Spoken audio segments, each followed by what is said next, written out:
Yes, if you knew all the terrible things I just said while my microphone was muted.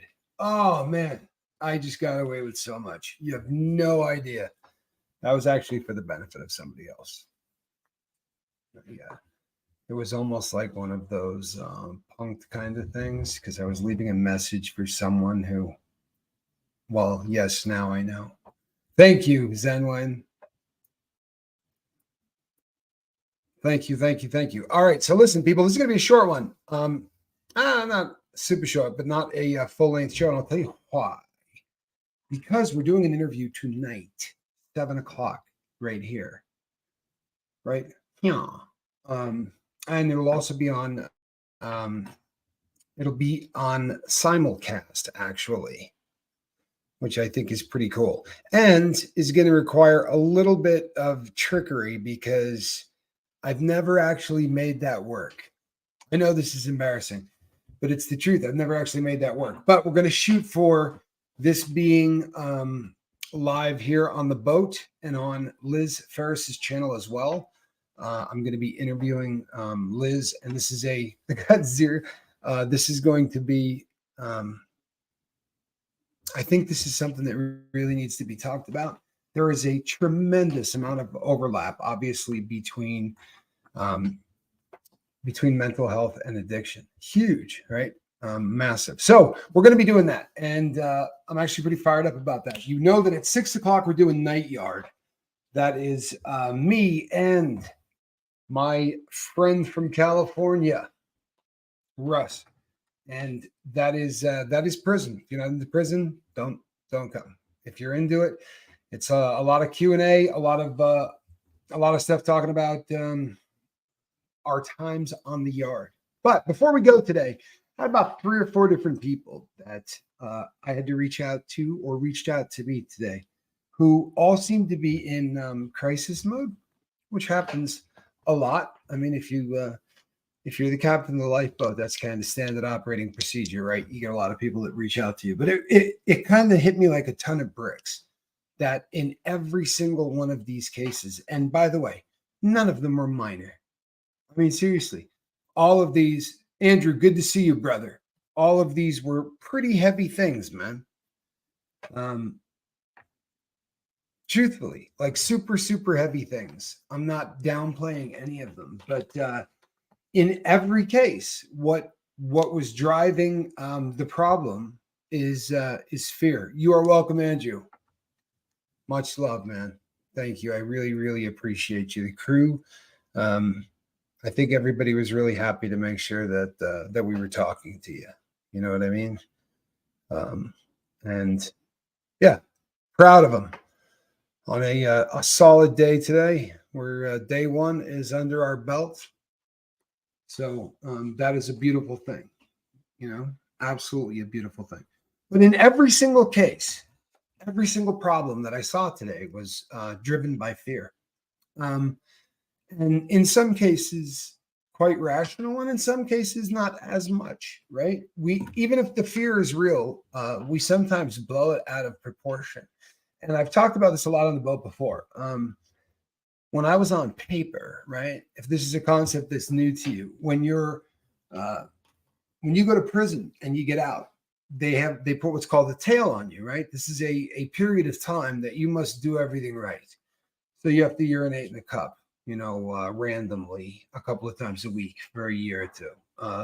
And there's a lot of other things that you have to do. You got to show them your paychecks. You got to make sure that you're working, and they can show up at your house whenever they want. You have no Fourth Amendment rights. They'll come through, tear your house up, check it out, to make sure you're not doing anything wrong. Right? This is one of those things. And fortunately, I was able to get off of the paper system. Thank you, Russ. Really appreciate you, brother. He says, here's something for the morning hit of John Wayne Mud in the AM. the dark stuff. Honestly, you know what? I don't drink the mud. I used to really drink the really heavy and gnarly stuff. Really used to drink the gnarly coffee on the inside. You'd be like 4 and 5 scoops of Yeah, I mean, it would get your heart racing. I think at this stage in the game, I probably can't afford to do that to my heart. Even Starbucks, I gotta back off a notch. I've been told recently that I probably should not be drinking the number of energy drinks that I drink. I drink a lot of them, to be honest, and I don't know. I'm gonna see. We're gonna see how that works out. I'm actually gonna cut them out of my diet, which I will admit is a frightening concept because I have been drinking them forever. I've been drinking them forever. Um, but back to fear. Very often we go into the irrational. And when I was on federal paper, and I had a probation officer who would show up whenever he wants. You're underneath a microscope. You get a letter in the mail, and it says, Tommy, uh, you need to report to the office on Monday morning by 9 a.m., right? It doesn't tell you why. And I'm sitting in the house and I've done nothing wrong. Not a damn thing. I have every single thing that I had done since I got out of prison, I had done by the book. There was nothing that I could have possibly gotten in trouble for under your wildest imagination. However, that didn't matter a lick. It didn't matter at all because fear took over my life, like for real. And I got all Friday, I got all day Saturday, I got all day Sunday, and I'm waiting on Monday morning. And I was doing the lifeboat at the time. I mean, I remember talking about it and coming on here and putting on a pretty good face and saying, I'm not gonna try to do the worst case scenario thing, but we do. And if you start thinking about fear, you'll realize that you know what? We've been through some pretty gnarly stuff in our life. Like I've told some stories here about some pretty rugged stuff. And I managed to get through all of that, right? And when I look backwards at it, there's no fear, right? You never fear anything from your past. I mean, memories can be tough, but you're not fearing your past. We tend to fear our future.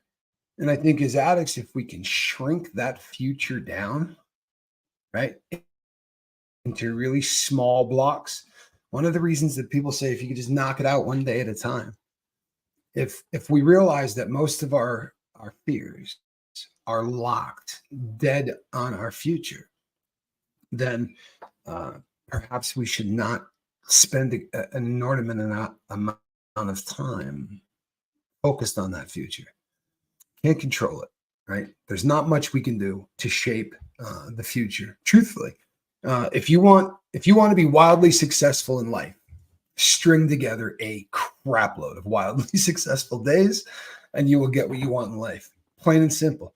If you attack every single day like this is the one shot that you got, right? This is it. If the entertainment industry or if the whatever your dream gig is, right? If the entire world was watching, whatever you wish you could be doing in life, today is an audition for that day. If you lived every single day like that, I guarantee you're going to have a very different existence, right?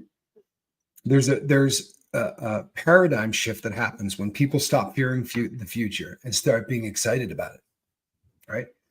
You really can eliminate a load of fear out of your life if you start to get excited about your future.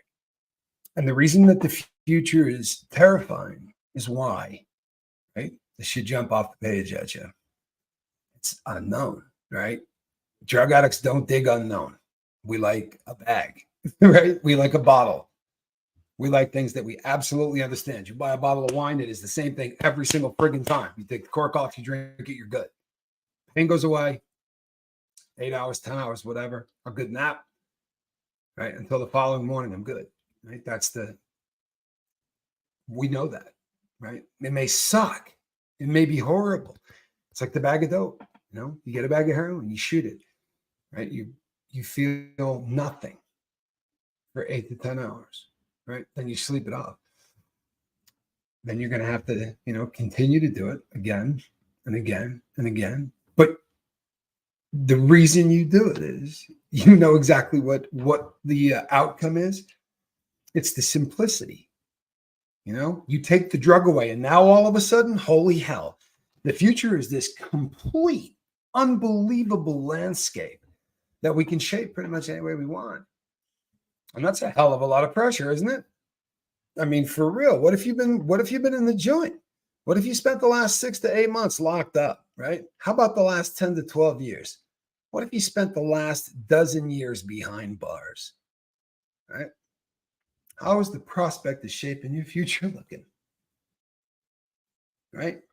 I'll tell you what, you can hang crepe. You really can. You can say, there's no chance, man. There's no chance. They stacked the deck against you way too much. I used to tell the story on here all the time of a friend of mine that got out of prison.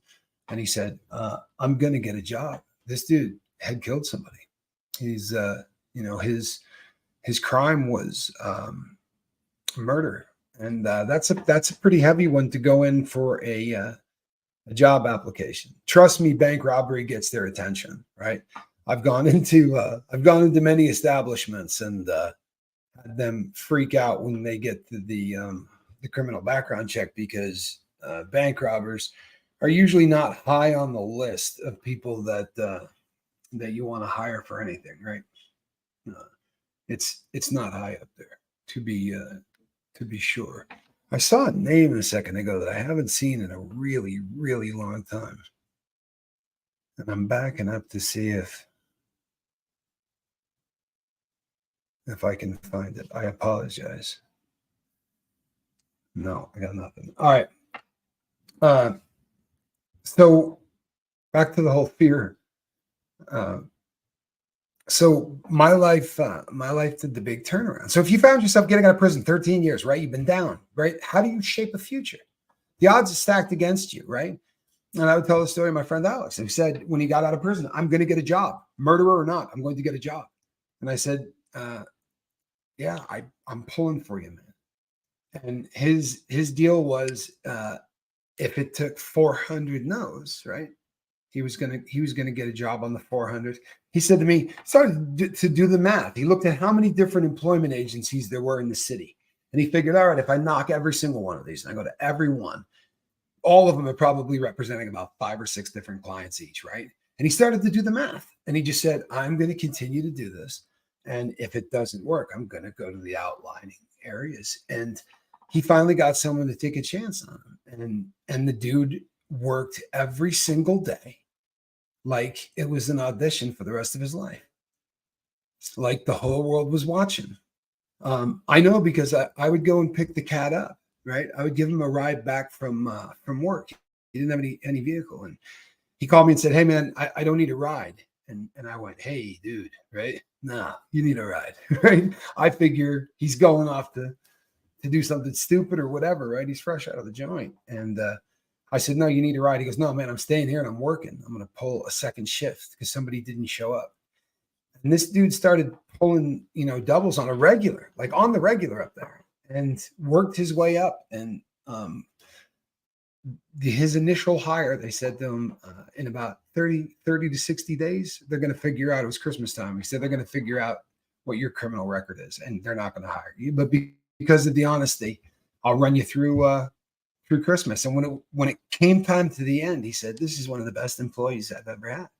Like, if you get rid of this guy, I don't think I want to work here. That's the kind of crap that people pull off. But you don't pull that off living in fear of the future. So break it down into really small doses, right? As Tommy Scuttle, I promise you, the prospect of talking to all of the people who are going to reach out and want help gets really overwhelming. It really does, all the time. Freaking overwhelming. And there are times that, you just need to shut everything down or whatever and kind of get away from it. But if I view this in really small doses, right? If I take this one day at a time, and I don't start thinking about, 6 months from now, 5 months from now, I don't start trying to put my head into positions that I have absolutely no freaking control over anyway. I promise you, people. Like, I can try to steer the ship, but we have no idea what is going to be happening 6 months from now, right? We know what's going to be happening today. So if we can stick to the golden rules today, right? The golden rules being things like thou shalt communicate. If you feel like you're feeling squirrely in the slightest, you need to reach out to a friend and you need to talk to them. And you can just say, hey, I need to talk. It's one of those days. Or you can say, you know what? I really feel like sticking a needle in my arm. This is one of those days, man. This is a day that I wish I could make it all go the frig away. I want today to be different. If you reach out and you make that call, weird shit happens. Like someone says, hey, what year is this? And you say, 8 freaking years. I haven't done that trash. That sneaks up on you, man. That's not something that I would have put money on at any point in my life, for real. But you break it into really small doses. 8 years ago, if you had said, all right, man, you got to make it 8 years. And let me tell you what you're going to be doing in 8 years, right? There's going to be like 10,000 people who subscribe to a channel, and you're just going to try to really do everything you can to get people to talk to one another about sobriety and get the tools necessary to not continue to use. Like that's what you're going to be doing 8 years from now. Now, go about and do your stuff and don't trip. It probably would have caved my head in. Can you imagine the terror that I would have been building up over 8 freaking years? Good God in heaven. There's no way you can handle that. Powerade, probably a really good call. Powerade, yeah, honestly, I need to do something. I'm definitely going to cut out the stuff with the caffeine and the guarine and the ginseng and all of the stuff that a growing boy needs. I'm kidding, but I really do love this stuff. Hey, Steven, you're never late for the party, brother. I promise you, you're not. I promise you that you are not. 7th does rock. There's absolutely some truth to that. I agree with you. 7th is the man. How do you stop a bull from charging? Take away his credit card. It will also work on elephants. You can stop an elephant from charging by taking away its credit cards as well. And they probably shouldn't have credit cards in the first place. I mean, seriously. Think that one through, people. Right? All right. 6 o'clock. We're doing Night Yard. It's going to be prison yuck yucks for an hour. And then at 7, we are going to do a very serious interview with Ms. Ferris. And that I'm very much looking forward to. And with any luck, the smarter people than me are going to get this number so that it's actually like in what do you call it? Yeah. So that it's broadcast on 2 places at the same time.